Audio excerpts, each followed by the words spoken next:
Nahanap na ang babaeng tinangay ng rumaragasang tubig sa Santiago, Isabela nung kasagsagan ng bagyong Labuyo. Natagpo ang patay kagabi si Benny Pascual sa maisan ng Barangay Dipanggit Jones, Isabela. Kasagsagan ng bagyong Labuyo nung Lunes nang matrap siya sa bubong ng kanyang bahay nang umapaw ang Cagayan River. Bago pa man bumayo ang bagyo ay pinuntahan na siya ng mga kaanak para lumikas. Pero tumanggi ang ginang na sumama sa kanila. Kinabukasan, inabutan pa nila ang biktima sa bubong.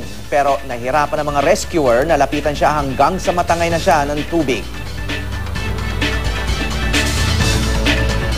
Masakit para sa akin na hindi ko siya nakuha.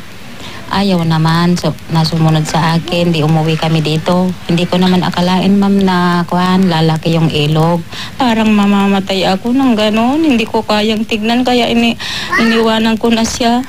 Sabi ko, sa Diyos na lang ang bahala sa kanya. Sabi ko, ma'am, hindi ko kayang tignan, ma'am, na gano'n ang nangyari sa kapatid ko.